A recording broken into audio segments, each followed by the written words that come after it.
And welcome to Wise Up. I'm Paul Arthur, talking about a very sensitive topic today, a very important topic, I think. Medical assistance in dying, assisted suicide. You can pick your, how you're going to say that. But a lot of stuff going on right now in Canada and around the world, of course. But the province of Quebec is essentially breaking current federal homicide law, as I understand it, by allowing advance directives for MAID. All right, and disability rights groups are now bringing a charter challenge against our federal government. They're concerned that Canada is basically euthanizing the poor and vulnerable in our nation because they're a burden. So is that the case? Of course, there are others who believe that, this is about dying with dignity. I think they genuinely believe that, but our guest today is certainly going to present some arguments on the other side of that argument. So Alex Schadenberg joins us from London, Ontario. He's the Executive Director of the Euthanasia Prevention Coalition of Canada. Hey, tell us what's going on in Quebec. Can you explain what an advance directive is, first of all, and why it's illegal in Canada? Okay, so advance directives are legal in Canada, but what Quebec has done is they're allowing euthanasia or MAID approvals by advance directives. So what that means is that, I would then write out a legal document or put it within my, my power of attorney for healthcare, that Right. If I had this medical condition, that I would want a doctor to go ahead and lethally inject me to kill me, even though I can't ask for it myself at that time. So what a prime example would be is someone who's developing dementia, and they would say ahead of time, so let's say 5 years before they ever had any sign of having dementia, they would say, I would want to die by euthanasia if I had dementia. And then at the time when their dementia is coming on, the doctor could go ahead and do so, even though the person is not legally capable of consenting at the time. So the problem with this concept is it really changes the whole nature of consent. So how we legalize euthanasia in Canada is, it was all done under this concept of competent adults who are capable of consenting, right? You might remember that the original legislation, they kept on emphasizing, this is only for competent adults and it's only for people who are, voluntarily and capable of consenting. But, once you change this whole thing about pre-consent or pre-requesting it previous to ever having a condition for sort of qualifying for it, if that's what you want to say, then you've changed the whole nature of consent, because now somebody at that time is going to have to decide, oh, I guess your power of attorney document is going to kick in and we have to go ahead and kill you. Right. So if I understand this correctly, so this is, again, done in advance. They're competent at this point, but at some point they become incompetent, can't make the decision themselves. So they've got this directive. Currently in Canada, can they actually take somebody's life without, their competent consent? Okay, so right now, federally, they can't, but Quebec government has said that they're not going to prosecute for in these cases. So in Quebec, you can. Just so you know, I think there's a bit of confusion sometimes around some of these things because of the interesting nature of Canadian politics. Because in Canada, we have a federal euthanasia law, which was passed in 2016 and then amended in 2021. And we have then also a provincial euthanasia law in Quebec. Quebec has their own law, and it's somewhat similar to the federal law, but in fact, it has some distinct differences. So they amended their own law in Quebec in June of 2023, so last year, and they made a few changes to that law, including that in the future they would allow euthanasia by advanced request, so MAID by advanced request. And this is something that has begun then on October the 30th, that they're going to allow this. Doesn't this though infringe on federal law? And I guess I'm wondering, why isn't our federal government enforcing that law? Well, yeah, that's a very good question. And the fact of it is that prosecution guidelines tend to be provincial, but the federal government is in charge of the criminal code. So therefore, under the criminal code, you can't approve a MAID death by advanced request, or you can't go ahead and do the act if there was an advanced request. So this becomes a very sticky point.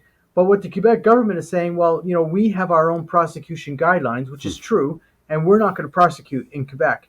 So this is where the whole thing starts coming into a very interesting situation. Now, I mentioned that the Quebec law was amended in June of 2023. So they passed Bill 11 in June of 2023.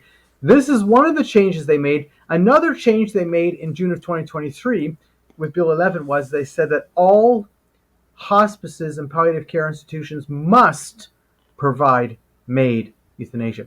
So you So have a that's in situation Quebec. That's in Quebec, not in in the rest of Quebec. That's Canada. correct. So Okay. that became a provincial rule in Quebec that everyone. Now, what made this very interesting is because at the time there was about 8 palliative care organizations that refused to participate in MAID, and so they were being told they had to. They had no choice. They must do so. But you also had the situation of the St. Raphael Hospice, which was founded, paid for, operated by the Archdiocese of Montreal. And Yeah. so you might have noticed that last December they launched a court case. So in December 2023, they launched a court case because the St. Raphael Hospice, which had signed a 100-year agreement with the Quebec government in 2019 saying that they wouldn't have to provide Wow. MAID, were being told they had to provide MAID. So you have this situation where the government has now been brought to court by the Archdiocese of Montreal all over the fact that they had a legal agreement in place that they would not have to do So so. is that These are the kind of ongoing? things. Is that ongoing now, Yeah, or? yeah, it's not been settled yet. Oh So man. this is what Wow. you have. You have these court cases Hmm. like this happening. But this is the other issue with Quebec, this whole question of advanced consent. Wow. Yeah, that's kind of nasty. I mean, if you sign a 100-year agreement, maybe you should stick to it. Just saying. So what would happen if a doctor in another province outside of Quebec decided, hey, they're getting away with it. You know what? We're just going to do it here too because we're caring and compassionate. What happens then? You ask a very good question because Quebec is the only ones who have announced that they wouldn't prosecute in such cases. And I have no idea if any other provinces have silently said we won't prosecute or whatever the situation might be. But that becomes a prosecution guideline question. And each province has, as I say, their own prosecution guidelines. So I'm not sure exactly what would happen. I would hope that they would take the law seriously. Now, there's a good reason why I say that. We are talking about acts which are homicide. Now, what do I mean by that? Because I know that sounds Yeah. like a harsh Yeah. statement. But if you look at Canada's criminal code, how we legalized MAID, euthanasia, in Canada was by creating an exception in the criminal code to homicide. So the criminal code recognizes that these are exceptions to homicide, that in fact this is a homicide, but under this law, doctors and nurse practitioners can do so. So when you're now skirting with the homicide law, I would think that that becomes very concerning, no matter how you view the question. But on top of it, if that isn't important, like meaning the rules that have been established by the government aren't important, well, there's lots of rules that the government has on these similar issues. For instance, the other question, in February of 2023, our federal government came out with a committee report saying that they thought that we should expand euthanasia to children. Oh boy. So they said mature minors. So what would happen if a doctor decided to go ahead and, because the law right now says you have to be 18. Okay, so this whole idea of being a competent adult. So let's say a doctor goes ahead and does it to someone who's 16. Yeah. Would they then be breaking the law? Would they then be prosecuted? I'm not sure. And this is the whole thing, because if you don't prosecute and don't follow the law, the question is then, well, what is the law then? Why do we have laws in place to begin with, right? I mean, the rule of law. This is something that Canada, bases its justice system on. It's societal system. So I think there's something needs to happen here. There needs to be a shift, I think, in how we operate with these things. But Paul, this is not the only skirting of the law going on. You might have noticed recently there was the recent case in Vancouver of the common law husband who has gotten a 30-day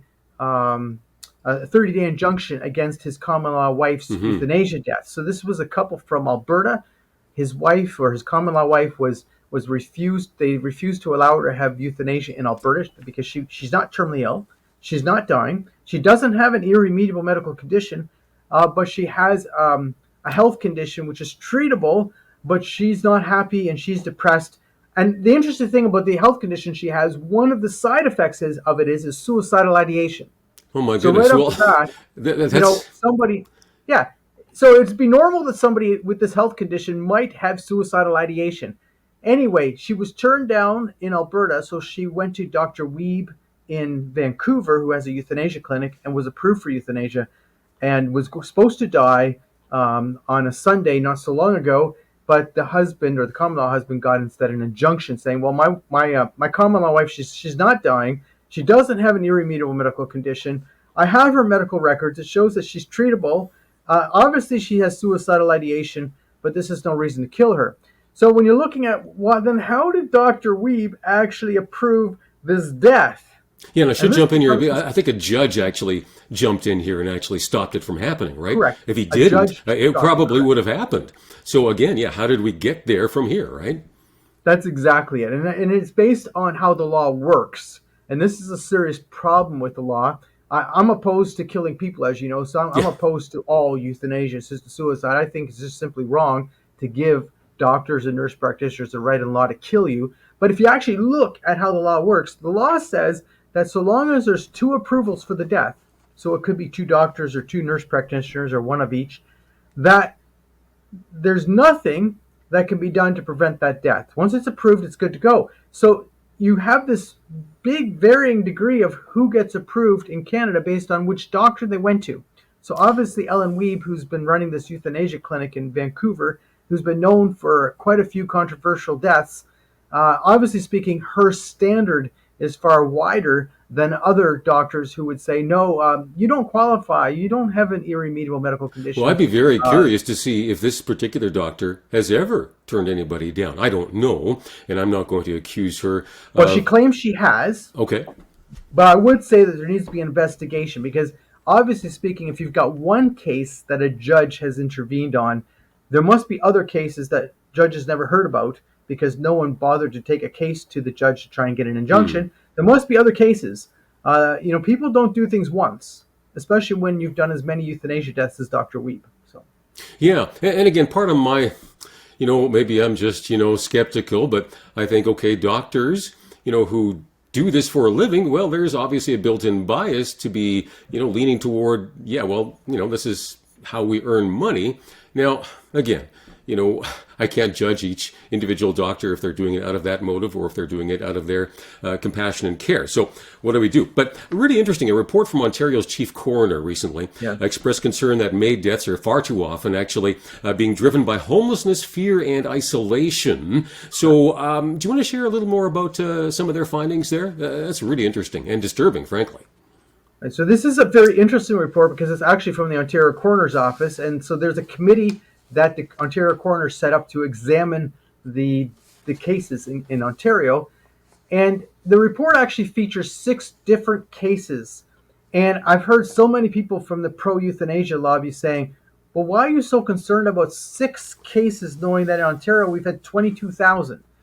Well, it's as the coroner says early in the report, these are representative cases of other cases that also had the same concerns. So they're suggesting this is quite a bit more widespread than just 6. Well, the coroner is actually suggesting that there was about 400 cases in Ontario that are very questionable. Okay. That's what the coroner is suggesting in the report, but he's not presenting 400 cases. He's taken 6 representative cases. Okay. So you have situations such as the woman in Toronto who died, who had multiple chemical sensitivities. So when we saw that case in 2022 in the media, it did have quite a bit of a point of view to it because people said, well, wait a minute, she has multiple chemical sensitivities, but she died by euthanasia. Obviously, she wasn't terminally ill. She didn't have an irremediable medical condition, but she was going through a lot of difficulty. What she needed was a proper place to live. She was living in social housing. She needed a proper place to live. So you get this case that now is actually being examined by the coroner, and he's publishing, well, this is actually more information about the case, and you see more about it. So you see this type of abandonment that went on. So when the doctors are actually approving her death, no one's suggesting that she didn't ask to die. No one's suggesting that. No one's suggesting that she didn't apply, because she did apply. No one's suggesting anybody forced her to be killed. What they're saying is that she did not receive the proper care that she needed, and in so doing, death was then the treatment option, in this case, you could say, for her. Like to her, it was probably seemed, correct me if I'm wrong, but it probably seemed like the best solution, or maybe the only solution in her particular situation, because there were no supports being offered to her, right? Well, she was waiting for a proper place to live, and she didn't have a proper place to live in the fact of, if you have extreme reactions to chemicals or whatever Yeah. sensitivity things around you, you could see how living in a social housing unit might not do you very well. You can understand that. And she needed then to have a proper place to live, but you see, she was not provided that, and she had actually tried to obtain that, but there was no help for her in that sense. But the real answer was is that there should have been a big push to find her a home which was not in this multiple housing unit. That would have solved her problem, because then she would have Yeah. had control over that. But there was other cases. There was a case of a man who had some health issues that were concerning, but he wasn't in any way dying. But he had attempted suicide on several occasions. It was identified that he had serious mental health problems, and he was asking for euthanasia. Now, in the one case that really shocked me, it was his psychiatrist that brought it up. So right off the bat, you have someone who's experiencing suicidal ideation, has attempted suicide before, and you see this in the case study that was presented by the coroner as well. Wait a second here. The psychiatrist brought up euthanasia as MAID as an option. That's the solution here. That's just right. When what he was receiving treatment for his suicidality, and the psychiatrist brought it up, and then you get this approval. You had another case of a guy who was quite poor, who was also going through significant mental health concerns. The doctor ended up driving him to his euthanasia death, and bringing him to the place and everything where it was done and everything. And you get this whole looking at this, and you start saying, okay, so at what point was the suggestion of the doctor or the influence of the medical staff who are actually abandoning these people who have specific needs? At what point was their, how would you say, support for MAID the greater factor in why this person died? Well, it certainly raises some really good questions. Yeah. Right. So this made it different because this, as I say, was a government report. So we've seen quite a few reports in the media. So there's been quite a few stories in the media. Yep. But obviously it has a different nature of, how would you say, importance when it came from the government or the coroner of Ontario himself, who really has nothing to gain by sending out this report. Yeah, so obviously there are some serious concerns from the government. So this is an issue that we need to look into. I'm not sure to what degree they're looking into this right now as the government of Ontario. I hope they are. I guess you're in Alberta. Yeah. And there's been the case in Alberta of the 27-year-old autistic woman who was living with her family, who had been approved for euthanasia. ADHD, she had autism, right? Yep. Yeah. And she was supposed to die on February 1st of 2024, but her dad went to court to prevent that death because he was saying, my daughter lives with me. Yeah. She's clearly autistic. She has ADHD and a few other things, but she does not have any remediable medical condition. She is suicidal, sadly. Yeah, she wants to die. This is very sad.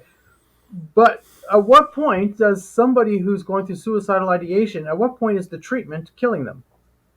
Yeah, do we want to live in a society that leans heavily in that direction? I don't. Absolutely. And so I'm wondering how many people, would agree with our view on this, maybe more than we think. I hope so anyway.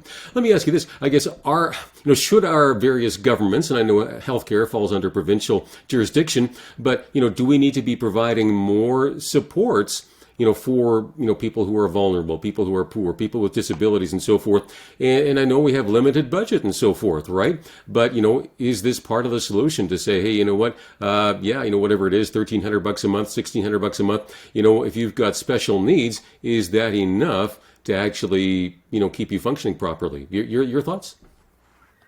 Well, the difficulty, Paul, is post-COVID, there were a massive increase in costs for the average person. So, for instance, rents went through the roof. One of the reasons rent went through the roof is we also had at the same time a massive influx of new Canadians, which is fine. I come from an immigrant family. I'm not opposed to that. But the number of people who came to Canada was so incredible that it really, put pressure on the housing market in such a way that people who were renting out units had no problem increasing the rent substantially. Because, take the rent you can get, because guess what? There's more demand for the rental unit than there is rental units available. And of course, that varied based upon where you live. So you have then a situation where people with disabilities who are on a limited income, which did not jump up with the inflation, it went up very slowly. We're now in a quandary.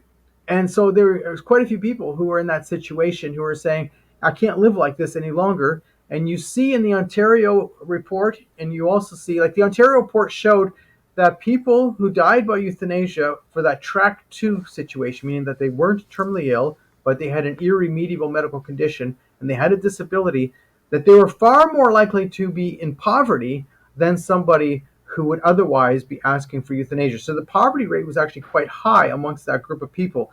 And so you see that they're being approved not because they want to die or because they absolutely are they're dying and they're suffering or anything like that. They were seeking death because they're saying, I can't live like this any longer. So we had the case in Ontario of Amir Farsu.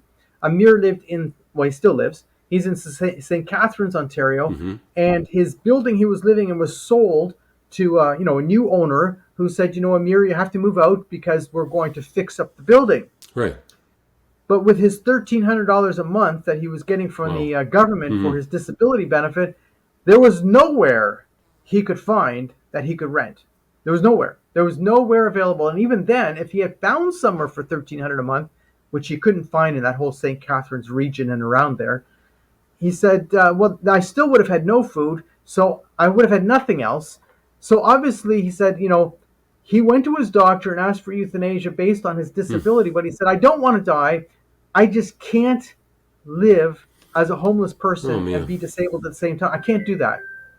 So what happened then? Did he actually go right through with the euthanasia? No, he was approved for euthanasia, but then what happened is that a group of people set up a GoFundMe page and raised money for him and found him a place to live. So what he needed was, he wasn't seeking death in any way. He just needed a place to live. So how many people are falling into that crack, though? And it's interesting, you mentioned Track 2, and this is part of there's a coalition of disability rights groups, I understand. They've launched a charter challenge against part of the MAID law, again, this Track 2 you mentioned here. So, again, they're concerned about this trend, which they say is alarming, about, people with disabilities, seeking assisted death. So that's probably going to be in the courts for a long time. Do you think that's going to get any traction at all? Well, it's a very important case because what they're pointing out is that people with disabilities are now finding themselves in this situation, and they've got a couple of plaintiffs who are very important to this case, as well as you have 4 national disability groups, including the Native Disability Association, that have joined in on this. So I think it's quite important. The question is of course, what will the judge think? I can't answer that question, and I wish I could answer that question, but I'm not going to even try. I know that we're planning to intervene in it because we consider this to be a very important case. Now, here's the problem. It's not just a financial question. Like, people with disabilities have a limited income because they usually are in a situation, or often in a situation, where they can't get gainful employment. So they're on a disability pension or disability payment. So a limited income, and you find that they're in a very serious situation, especially when they need to find new housing. So this does vary across the country, because there are still places in Canada where it's easier to live on a disability benefit. Like, for instance, living in Vancouver would be impossible. Living in London, Ontario would be impossible. I have an autistic son. And if my autistic son didn't live with his brother, I don't know how he would live. Yeah, exactly. So it's just not possible. So how do we, we can't solve this obviously in a half-hour program here. Part of me wonders, and I'm going to just throw this out. We can't get into it today in detail, but, does the greater church, whether that's, Catholics, Protestants, evangelicals, Pentecostals, whatever, do we need to rise up and say, we need to step in here, kind of like they did in Roman times, and, they were saving babies, they were saving people who were being, tossed off by society, and saying, we're going to intervene, we're going to offer some help here because Jesus actually cares and we follow him, so we need to be doing the same thing. So any final thoughts you have here? I guess, where are we going when we, over the next decade here, again, mature minors possibly being allowed to, have MAID. Where is this heading, and what can we do? Can we lobby our government? Is that going to make a difference? Yeah. Well, what we find is, first of all, government change is necessary because our federal government is very much in favor of this. And I know you might be concerned that I said that on the show, but nonetheless, I'm not a charitable organization, so I don't have a fear of saying that. But secondly, I do actually jump off a bit where you're saying things, because there's a lot of people in the culture today who are very lonely and not receiving the social, personal support that they need. Meaning that, as human beings, we're interconnected, right? We live to be with others. We thrive when we're with others, right? And there's a lot of people today who really lack that. And so, as a people who believe in the sanctity of life, we must recognize the importance of caring for the other. The other thing is, as someone's approaching death, it becomes very difficult to be approaching death and experiencing significant illness of whatever, whether you're actually extremely suffering or just going through, your emotional human reality of approaching death. The fact of it is that it's important that we be with others. It's primarily important. Now, finally, these issues are not very popular in Canada. The basic issue around euthanasia is somewhat popular because Canadians have been made to fear. They've been made to fear a bad death. We've had so many stories inundated on us of situations that Canadians really do fear a bad death. So instead of being assured that you can be properly cared for, they've been told, oh, well, if you don't have euthanasia, you'll have a bad death, which of course is a lie.